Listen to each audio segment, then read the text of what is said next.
예배 자리로 참 잘 나오셨습니다.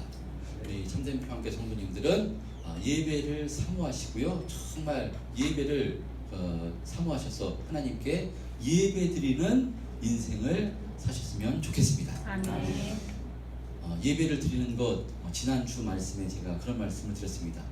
예배라는 것은 무엇인가 하면요, 우리가 세상 가치관으로 살아가는 것이 아니라, 그러니까 하나님을 의지해서 하나님의 가치관으로 살아가는 신앙 고백이 바로 예배라고 이렇게 말씀을 드렸습니다. 그러니까 최고로 복된 삶이 무엇인가면요, 하나님 앞에 나와 예배하는 삶이 최고로 복된 삶인 줄 믿습니다. 아멘. 왜냐하면 우리가 예배에 나오면요, 우리 힘으로는 이 세상은 악이 지배하고 죄가 주장하는 것이 세상이기 때문에 세상에서 이기고 승리하는 삶을 살 수가 없습니다. 우리 힘으로 살 수 없습니다. 그런데 우리가 하나님을 의지해서 예배의 자리에 나오게 되면요, 주시는 말씀을 통해서요, 우리가 얼마나 복된 존재이며 하나님께서 우리를 얼마나 지키시고 복된 길로 인도하시는가 말씀을 통해서, 성령을 통해서 깨닫게 해주시고요, 또 그래서 세상을 이길 힘, 한 주간의 첫날을, 첫 시간을 이렇게 예배하며 한 주간을 살아가는 것이기 때문에요, 말씀을 통해서 세상을 이길 힘과 능력을 주시는 것이기 때문에 예배하는 삶이 최고로 복된 삶인 줄 믿습니다. 아멘. 그래서 우리 참된 평안교회 성도님들은요, 그래서 이 예배하는 삶을 절대로 어떤 것으로 내가 빼앗기지 않겠다, 정말 예배로 승리하는 삶을 살겠다, 날마다 결단하시길 바랍니다. 아멘. 우리 하나님께서는요, 중심을 꿰뚫어 보십니다. 그래서 이렇게 예배하는 삶을 살겠다 결단해서 실천하려고 힘쓰면요, 우리의 중심을 하셨어요, 예배하는 삶으로 하나님께서 환경을 주장해 주시고 하나님께서 인도해 주실 줄 믿습니다. 아멘. 저와 여러분 모두 예배를 사모하시고 예배하는 삶을 사시는 저와 여러분 다 되시기를 주님의 이름으로 축원드립니다. 아멘. 예, 오늘도 계속되는 마가복음의 말씀을 통해서 이렇게 은혜를 나누고자 합니다. 자, 오늘 본문의 말씀, 세례 요한이 죽임을 당하는 이 사건이 기록된 내용입니다. 세례 요한은 마가복음 1장에서 처음 등장해서요, 예수님이 오실 길을 예비하며 사람들에게 회개의 세례를 선포했던 마지막 선지자가 세례 요한입니다. 마가복음 1장 7절 8절에 세례 요한이요, 이렇게 선포합니다. 시작. 그가 전파하여 이르되 나보다 능력 많으신 이가 내 뒤에 오시나니 나는 굽혀 그의 신발끈을 풀기도 감당하지 못하겠노라.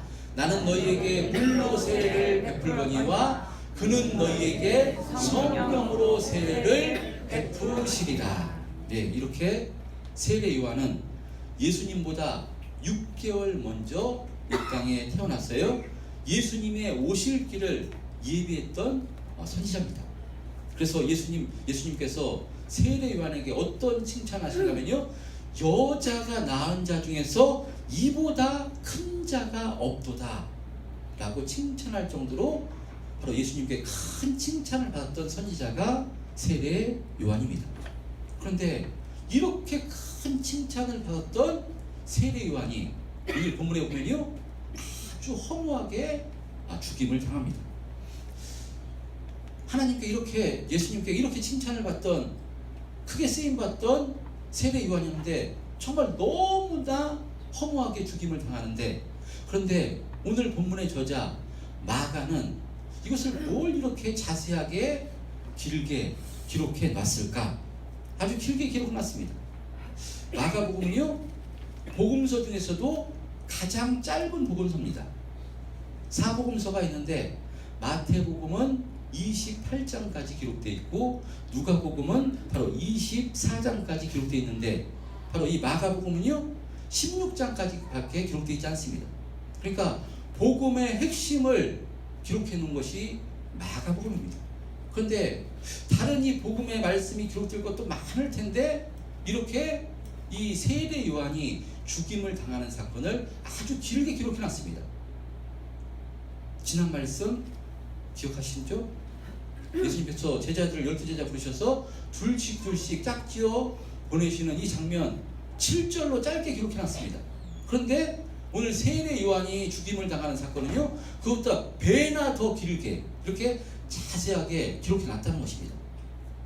우리 생각 같아서는 아니 왜 이렇게 길게 기록해 놨을까? 이렇게 하나님께 크게 쓰임받던 선지자가 이렇게 허무하게 죽임을 당하는 사건 뭘 이렇게 길게 기록해 놨는가? 그냥 지나가도 별 상관없지 않는가? 그렇게 생각되는데 이렇게 길게 바로 기록해 놓는 것, 바로 이 마가복음의 저자인 마가가 의도가 있기 때문에 이렇게 길게 기록해 놓은 것입니다. 그러니까 성경을 읽을 때 이렇게 그런 의도를 이렇게 무엇일까 이렇게 생각하면서 읽으면요, 성경을 더 깊이 이해하는데 도움이 됩니다. 할렐루야. 자, 그러면 그 의도는 무엇인가 이것을 생각하면서요, 오늘 본문의 말씀 한번 살펴보도록 하겠습니다. 본문 14절 한번 합독해 보겠습니다. 14절 시작. 이에 예수의 이름이 드러난지라 헤롯 왕이 듣고 이르되 이는 세례 요한이 죽은 자 가운데서 살아났도다. 그러므로 이런 능력이 그 속에서 일어나느니라 하고. 예수님께서 이제 공생의 사역을 시작하시면서요, 더러운 군대 귀신자를에서 귀신을 내쫓아 주시고 수많은 병자를 고쳐 주시고 바로 하나님의 복음의 말씀을 힘있게 선포하자 예수님의 바로 이 소문이 널리 퍼지게 된 것인데, 누구에게까지 들리게 된 것인가 하면요, 헤롯에게까지 들리게 된 것입니다. 그러자 헤롯은 예수님이 엄청난 권능을 행하신다는 소문을 듣고요, 이것은 세례 요한이 죽은 자 가운데서 살아난 것이고 그래서 그런 능력이 그 속에서 일어나는 것으로 이렇게 생각했다는 것입니다. 15절에 보면요, 어떤 이는 그가 그 엘리야라고 하고요, 어떤 이는 그 선지자니 옛 선지자 중에 하나라고 하되, 헤롯은 저 예수는 내가 목벤 예수, 바로 그가 다시 살아난 것이라 하였다는 것입니다. 이렇게 예수님의 소문을 듣고요, 헤롯은 예수님이 다시 살아난 것으로 지금 하고 듣고 두려워했다는 것입니다. 마가복음은 그렇습니다. 자, 그런데 다른 복음서 누가복음에는요 어떻게 기록되어 있는가 하면, 누가복음 9장 7절에 보면 헤롯이 그렇게 생각한 것이 아니라 어떤 사람들이 예수님을 보고 헤롯이 죽은 자 가운데서 살아났다는 그 소식을 듣고, 바로 그 소식을 듣고 헤롯이 크게 당황했다고 이렇게 말씀하는데, 누가복음 9장 9절을 한번 합독해 보겠습니다. 누가복음 9장 9절 시작. 헤롯이 이르되 요한은 내가 목을 베었거늘 이제 이런 일이 들리니 이 사람이 누군가 하며 그를 보고자 하더라. 자, 그러니까 마가가 좀 보는 거랑 그 누가가 기록한 것이랑 조금 차이가 있습니다. 그러니까 종합해 보면요, 헤롯은 예수님이 엄청난 권능을 행하실 때 사람들이 그 예수님을 보고 저분은 엘리야와 같은 선지자다, 저분은 세례 요한이 다시 죽은 자 가운데서 살아나신 것이다 라고 말하자, 그 소문을 듣고 헤롯은요, 아니 내가 목벤 세례 요한이 어떻게 다시 살아났단 말이냐. 그래서 헤롯은요, 자신의 눈으로 예수님을 보고자 했다는 것입니다. 자, 그러면 헤롯이 예수님을 보고자 했는데 보고자 한 이유가 무엇이겠습니까? 자신의 잘못을 회개하려고 보고자 한 것인가? 그렇지 않았을 것입니다. 자신이 다스리는 이 갈릴리 지역에 이 예수님으로 말미암아 소동이 일어날 것을 염려해서 그 예수님을 처리하기 위해서 아마 보고자 한 것입니다. 그러니까 헤롯은요, 무엇이 진실이고 무엇이 진리인지 이것에는요 관심이 없고 오로지 자신의 이익에만 관심 있는 사람이 바로 헤롯입니다. 자, 그러니까 이 헤롯, 성경에는 이 헤롯 여러 명의 헤롯이 등장합니다. 여러 명의 헤롯이 등장하는데요, 그 할아버지서부터 아들까지 이렇게 등장하는데, 성경에는 그 가장 먼저 등장하는 이 헤롯은요, 마태복음 2장에 등장하는 헤롯입니다. 이 헤롯은 누군가면요, 예수님께서 베들레헴에 태어나자 2세 이하의 남자아이들은 전부 다 죽이라고 명령한 헤롯. 이 헤롯이 헤롯 대왕, 헤롯 1세라고 이렇게 이야기하는데, 이 헤롯에게는요 10명의 아내가 있었습니다. 그 10명의 아내 중에서 오늘 본문에 등장하는 헤롯은요 두 번째 부인에게서 얻은 아들이 오늘 이 본문에 등장하는 헤롯입니다.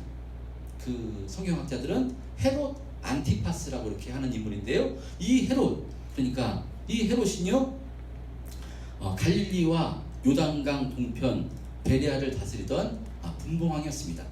헤롯 대왕이 죽자, 헤롯 대왕은요 예수님이 태어나자마자 한 3, 4년 있다가 죽게 되는데, 그 헤롯이 다스리던 그 지역을 이렇게 나눠서 지금 이 헤롯 안티파스가 그 지역을 갈릴리와 베레아 지방을 다스리는 분봉왕이었습니다.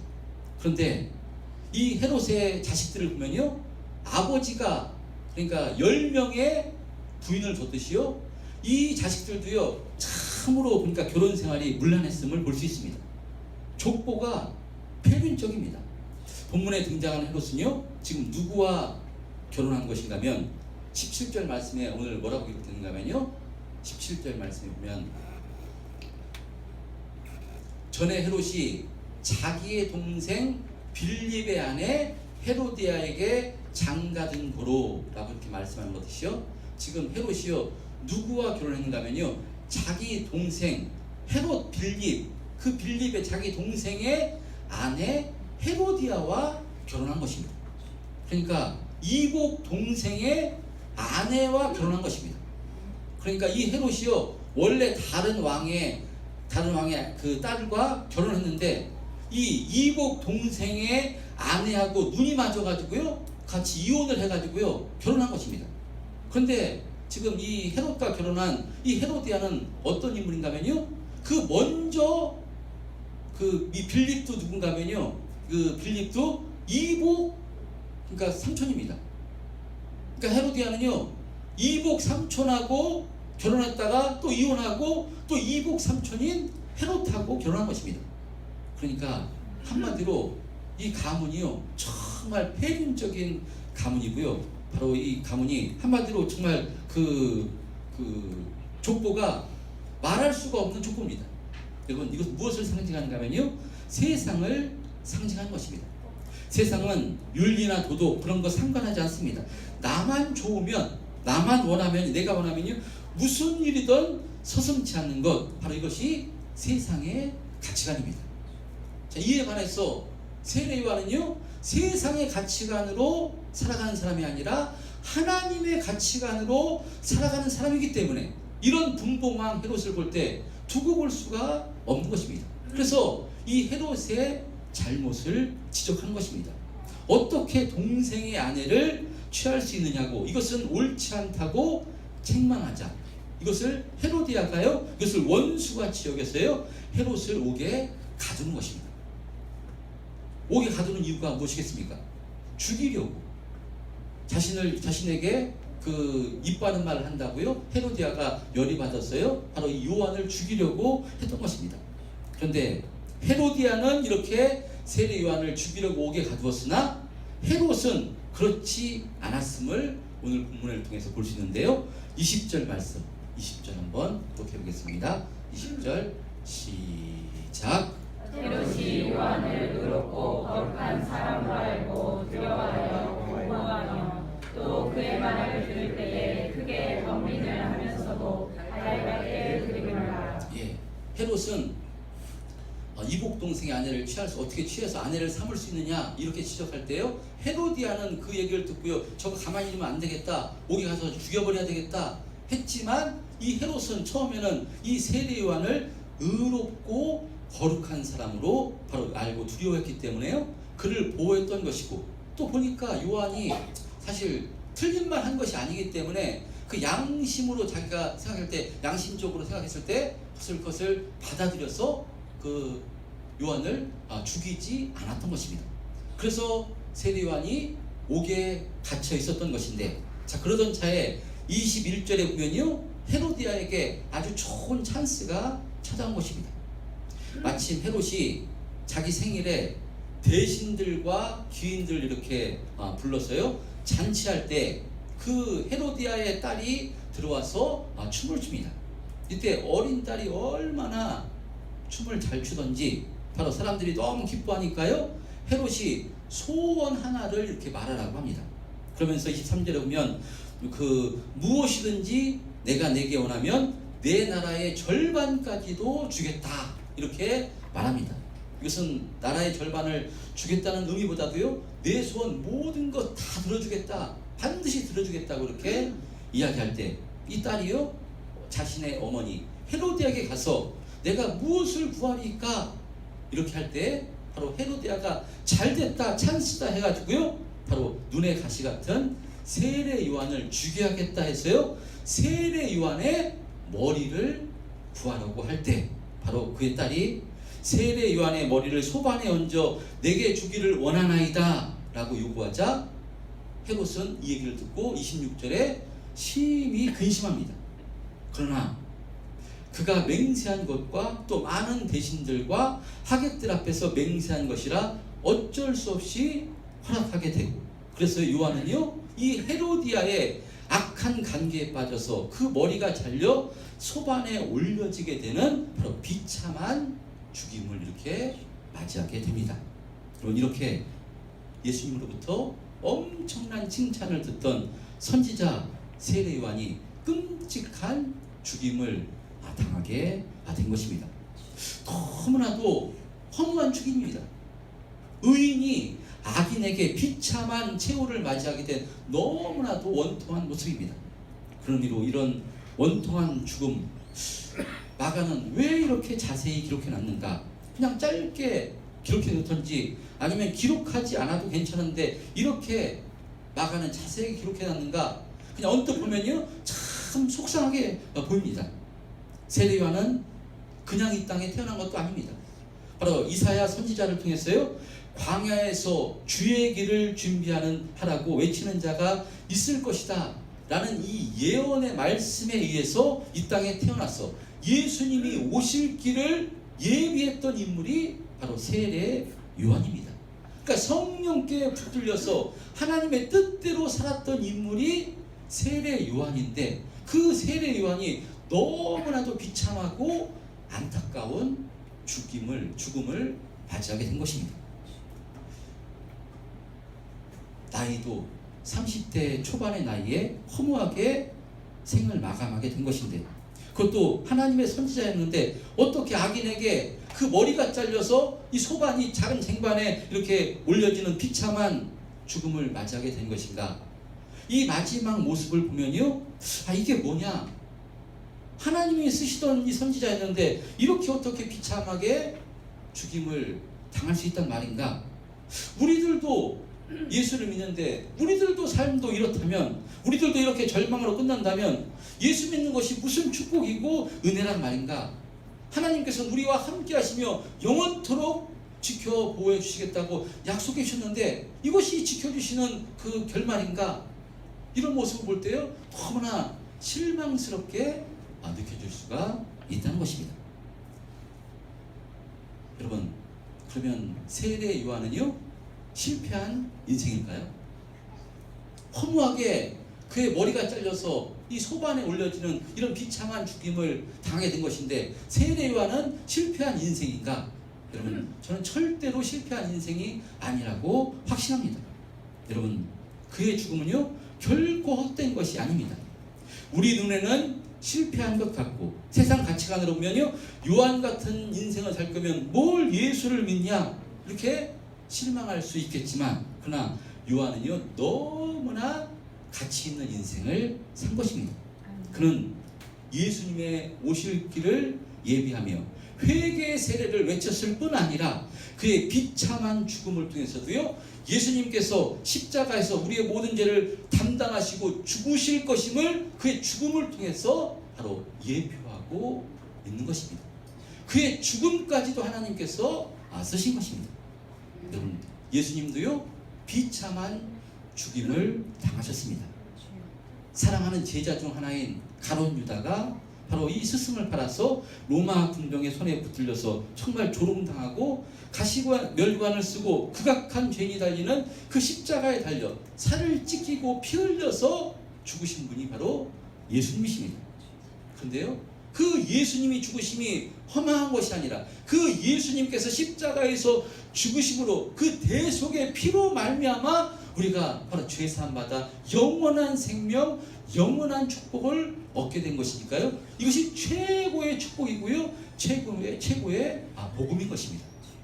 할렐루야. 아멘. 그런 의미로 마가가 뭘 이렇게 세례 요한이 죽임을 당하는 사건을 뭘 이렇게 장황하게 자세하게 마가복음은 16장밖에 없는데 이렇게 길게 기록해 놨는가? 왜 기록해 놨는가 하면요, 이것이 복음의 소식을 예표하는 메시지이기 때문에 이렇게 길게 기록해 놓은 것입니다. 세례 요한이 지금 허무하게 지금 악인인 헤로디아에게 꾀임에 빠져서 그 목이 잘려서 소반에 올려지는 이런 죽임을 당하게 되는데요. 이것은 누구의 죽음을 예표하고 있는 것인가 하면 예수님의 십자가 죽음을 예표하고 있는 것이기 때문에 이렇게 이 복음의 소식을 바로 예표하고 있는 것이기 때문에 아주 길게 자세하게 기록해 놨다는 것입니다. 여러분, 세례 요한은 주의 길을 예비하는 자로 부름을 받았는데 자신의 죽음을 통해서도요, 예수님의 죽음까지 바로 예표한 것입니다.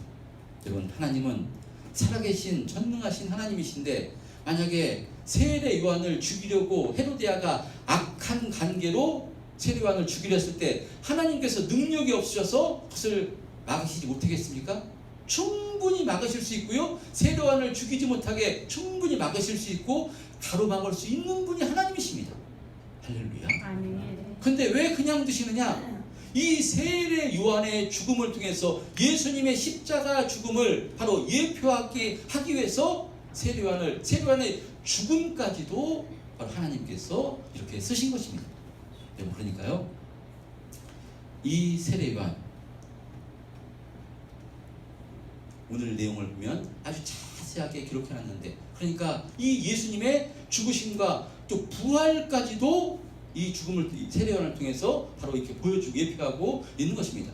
지금 예수님께서요, 큰 권능을 일으키자 뭐라고 했냐면 이것은 세례 요한이 죽었다가 다시 살아난 것이다 라고 지금 사람들이 이렇게 이야기하는데, 이것은 무엇을 말하는가 하면 예수님의 부활을 또 예표하고 있는 것입니다. 그러니까 세례 요한의 삶을 보면요, 예수님의 바로 오심을 예비하고요, 예수님의 죽으심을 예표하고요, 예수님의 부활하심을 예표하는데 쓰임받았던 인물이 바로 세례 요한입니다. 여러분, 세례 요한은 오직 이렇게 예수님을 증거하는 삶을 살았던 것인데, 그런 의미로 이렇게 세례 요한의 죽음을 이렇게 길고 자세하게 기록해 놓은 것은 이것은 뭐냐면 또 하나의 이유는 바로 우리들, 바로 예수님의 제자들도요, 고난과 이렇게 환난이 있을 것임을 가르쳐 주시며, 그러나 이런 고난과 환난으로 삶을 마무리한다 할지라도요, 결단코 허무한 것이나 무가치한 것이 아님을 가르쳐 주시기 위해서 이렇게 또한 길게 기록해 놓은 것입니다. 지금 제자들은 예수님을 따르는데요, 제자들이 지금 예수님을 따르는 목적은요, 이런 고난을 받으려고 환난을 당하려고 따르는 것이 아닙니다. 지금 이 제자들은 예수님의 이 크신 권능을 가지고 이제 예루살렘에 올라가서 큰 권능으로 지금 새로운 이스라엘을 만들면 예수님과 함께 영광을 받기 위해서 예수님을 따르는 것이지만, 지금 예수님이 하신 말씀을 제자들이 알아듣지 못합니다. 그러나 이들이 바로 예수님이 죽으시고 부활하셔서요, 성령을 주실 때 이것이 예수님께서 무슨 말씀인 줄 알아요? 바로 이와 같이 세례 요한과 같이 이런 삶을 나중에 살게 된 것을 볼 수 있습니다. 여러분, 그래서 히브리서 11장 36절에서 38절에 보면요, 초대교회 성도들이 바로 어떤 환난과 고난을 당하는 삶을 살았는가를 기록해 놓은 것을 볼 수 있는데요, 우리 36절, 37절, 38절 한번 한 목소리로 합독해 보겠습니다. 시작. 또 어떤 이들은 조롱과 채찍질뿐 아니라 결박과 옥에 갇히는 시련도 받았으며 돌로 치는 것과 톱으로 켜는 것과 시험과 칼로 죽임을 당하고 양과 염소의 가죽을 입고 유리하여 궁핍과 환난과 학대를 받았으니 이런 사람은 세상이 감당하지 못하느니라. 그들이 광야와 산과 동굴과 토굴에 유리하였느니라. 초대교회 성도들이 예수 믿는다는 이유로요, 이 로마의 압제에서 바로 예수 믿지 않으면 예수 안 믿겠습니다, 예수 안 믿습니다, 로마 황제를 숭배하겠습니다, 이렇게 하면요 이런 고통, 이런 그 환난 당하지 않아도 상관없었습니다. 근데 나는 로마 황제가 신이 아니라 오직 하나님만이 신이다, 예수님만이 구세주다, 바로 예수님을 따랐기 때문에요 이러한 환난을 당했던 것입니다. 조롱과 채찍줄 뿐 아니라 결박과 옥에 갇히는 시련도 받았으며 바로 이 짐승에 이렇게 그 가죽을 덮어가지고요 늑대 저 사자들이 와서요 원형 경기장에서 사자 밥이 되기도 하고요. 그래서 그것을 피해서 이 땅굴로 들어가는 이런 환난과 핍박을 당했던 사람이 이 초대교회 성도들입니다. 여러분, 그런데 이런 핍박과 환난을 당하는데 이것이 무가치한 것인가? 이런 잘못된 삶을 살았던 것인가? 절대로 그렇지 않다는 것입니다. 여러분, 예수 믿는 사람들이요, 우리가 하나님의 영광을 위해서요, 지난 말씀에 사도 바울이 뭐라고 얘기했는가 하면요, 우리가 고난도 함께 받아야 된다고 이렇게 말씀합니다. 근데 우리가 받는 고난, 하나님과 장차 받을 영광과 비교할 수 없는 영광이라고 이렇게 말씀을 합니다. 그런 의미로 예수 믿고 걸어가는 인생길 가운데요, 제 아는 분 중에 젊었을 때 선교단체에서 헌신을 했는데 한 20대 30대 정말 성령께 붙들려요 선교단체에서 헌신하면서요 정말 아프리카로 또 중국으로 이런 데로 막 가가지고요 막 10년 20년 선교사의 사역을 감당하고요, 또 국내에 있으면서도 대학에서 여러 가지 정말 몸을 부셔지라 선교 사역을 잘 감당했던 이런 선교사님들 있습니다. 근데 지금 50대 60대 돼서 그 소식을 들으면요 어떻다고 그러냐면요, 그렇게 30대 40대 자신의 모든 것을 걸고 결혼도 하지 않고 또 결혼해서도 이 땅에서 좋은 것을 다 버리고 선교 사역을 감당했는데 지금 30대 40대 때 너무나 선교 사역을 힘들게 감당하니까요 지금 암에 걸리고요, 지금 너무나 육체의 질병으로서 너무나 고통받는 분도 많고요, 지금 삶이 너무나 힘든 분도 있고요, 이런 소식을 이렇게 듣게 될 때 너무나 이렇게 안타깝다라는 이렇게 얘기를 들었습니다. 여러분, 우리의 인생의 결론이 예수를 잘 믿어서 저 하나님 기뻐하시는 뜻대로 지금 세례요한이요 성령께 붙들려서 예수님의 오실 길을 예비하며 예수님께서 자신의 죽음을 통해서 예수님의 십자가의 죽으심을 예비하며 부활을 예비하는 이런 삶을 살았습니다. 근데 결론은 뭐냐? 허무하게 목이 잘려서 소관에 얼려지는 삶으로 마무리를 하게 된 것입니다. 그랬을 때 우리 생각에는 참 이게 뭐냐, 예수 믿는데 예수 믿으면 하나님께서 은혜와 축복을 주시고 세상 끝날까지 지켜 보여주겠다는데 이거 뭐냐, 이러려면 예수 믿는 게 뭐냐, 이런 마음이 들 수 있는데요 여러분, 그런 마음이 들 수 있으나 이렇게 예수님께 주님께 쓰임받는 삶, 주님께 붙들려 쓰임받는 삶이요 최고로 복된 삶임을 성경은 말씀한 것입니다. 우리가 지금 예수를 믿습니다. 제가 목사입니다. 그래서 우리 성도들을 볼 때도요, 우리 성도들 가운데 그 몸이 아파서 또 환경이 어려워서 이렇게 어려움을 당하고 있는 성도들을 보면 너무나 목사로서 안타까워서 새벽에 이렇게 또 기도할 때마다 하나님 은혜 베풀어 달라고 이렇게 기도합니다.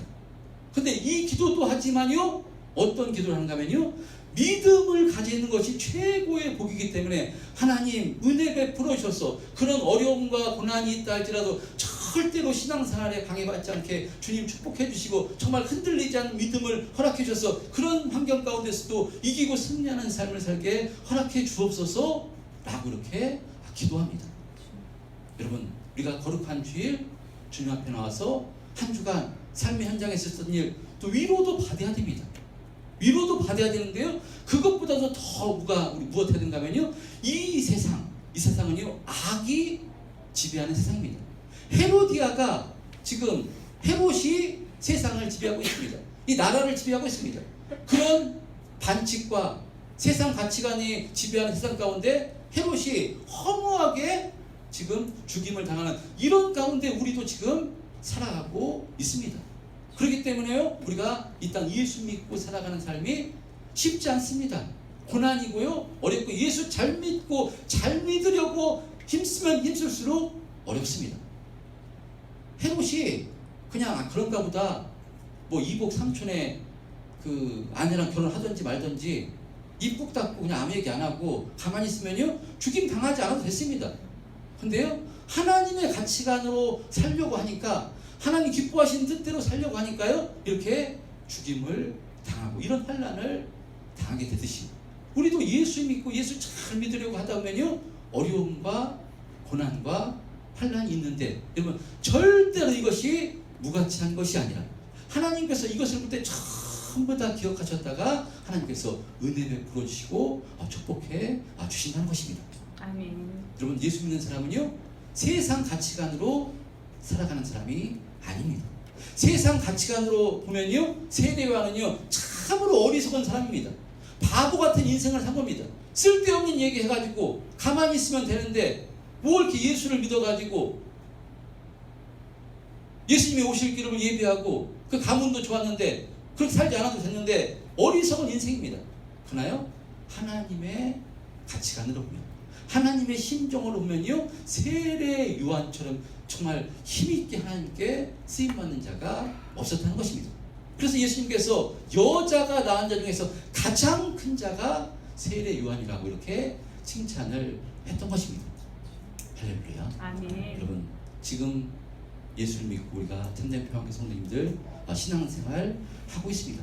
근데 신앙생활 하고 있는데 우리 마음 같아서는, 저도 목사의 마음 같아서는 우리 성도들 삶 현장 가운데 정말 물질의 복도 막 하나님께서 부어주시고 건강도 막 지켜주시고 환경도 주장해서 아무 걱정 염려 없이 신앙생활 잘했으면 좋겠는 게 제 개인적으로 목사의 심정입니다. 근데 하나님께서 어찌된 일인지 신앙생활 잘 하려고 하시는 분도, 정말 믿음으로 살려고 하는 분도 환경에서 어려움을 주시고, 건강에 어려움도 주시고, 물질의 어려움도 주시고, 환경의 어려움도 주시고. 그래서 저도 개인적으로 속상합니다. 하나님 왜 그러시는 것입니까? 하나님 은혜 베풀어 주옵소서. 근데요 여러분, 하나님께서 하시는 일은 우리가 제 생각과 훨씬 더 위대하시고 광대하신 하나님이시기 때문에, 그럼에도 불구하고 우리가 무엇하냐면 하나님을 믿어주셔야 됩니다. 아멘. 할렐루야. 아멘. 하나님을 믿어주시고요, 그럴 때 하나님을 더 의지하시고요, 하나님은 우리의 결과도 보시지만요 우리의 과정도 전부 다 보시는 하나님이십니다. 아멘. 세례 요한의 결과는 좋지 않았습니다. 허무하게 죽임을 당했습니다. 그러나 그의 과정은요 예수님의 오실 길을 예비하고요, 하나님의 가치관으로 바로 이 잘못된 것을 지적하고요, 세상을 향해서 복음을 선포했던 것이 세례 요한입니다. 그러니까 그 과정, 살아가는 그 과정 하나님께서 너무나 이뻐 보셨을 줄 믿습니다. 아멘. 여러분, 우리가 예수를 믿고 살아가는데요, 우리의 삶 속에서도 이런 고난이, 어려움이, 이 부족함이, 이런 것이 있을 수 있습니다. 근데 절대로 우리가 세상 가치관에 흔들려, 우리가 세상 안에 살기 때문에 세상 가치관에 흔들려서 우리 신앙생활에 방해받지 않는 저와 여러분 되었으면 좋겠습니다. 아멘. 그런 가운데서도 하나님은요 우리의 아버지 되시고, 하나님께서 우리를 붙들어 주시고요, 가장 복된 길로 달마다 인도해 주시는 줄 믿습니다. 아멘. 히브리서 말씀에 이렇게 환난을 당하는 사람들, 이상이 세상이 감당하지 못하는 사람들이었다고 이렇게 말씀합니다. 그런 환난을 당하나 그 사람들 세상이 감당하지 못하는 사람들이었다고 이야기합니다. 저는 우리 참된 평화교회 성도님들이요, 세상이 감당하지 못하는 믿음을 소유하셨으면 좋겠습니다. 아멘. 그래서 세상은 우리를 손가락질하고 세상은 우리를 박해하나, 여러분 우리는 세상을 향해서 하나님의 사랑을 증거하고요, 오늘 찬양처럼요 정말 그런 믿음의 삶, 그래서 이 사람은요 이런 삶을 사는 사람, 세상이 감당하지 못하는 삶을 사는 사람입니다. 저는 우리 참된 평화교회 성도님들이 이와 같이 세상이 감당하지 못하는 이 믿음을 통해서요 세상을 이기고 승리하는 삶을 사셨으면 좋겠습니다. 아멘. 하나님께서 전부 다 우리의 중심을 아시고요. 하나님께서 하나님의 방법으로 세밀하게 우리를 지켜보아 주시고 반드시 가장 복된 길로 우리 인도하시고요. 우리의 믿음의 상태를 따라 믿음의 그 중심을 따라서요. 하나님께서 그 믿음을 하나님께서 사용하고 계시는 줄 믿습니다. 아멘. 세례 요한의 믿음은 엄청난 믿음이었기 때문에 그렇게 쓰시는 것이고요. 우리의 믿음 따라 하나님께서 주일에 쓰실 줄 믿습니다. 아멘. 우리의 믿음이 점점 크게 세워져서 정말 하나님께서 크게 쓰시는 믿음들이 되심으로 정말 우리의 삶을 통해서 하나님께 영광 올려드리는 저와 여러분의 신앙과 삶이 되시기를 주님의 이름으로 축원드립니다. 아멘. 이와 같은 힘있는 삶을 살게 해달라고 시간 주여 한번의 치료 통성으로 기도하겠습니다. 주여 아버지 하나님 감사합니다.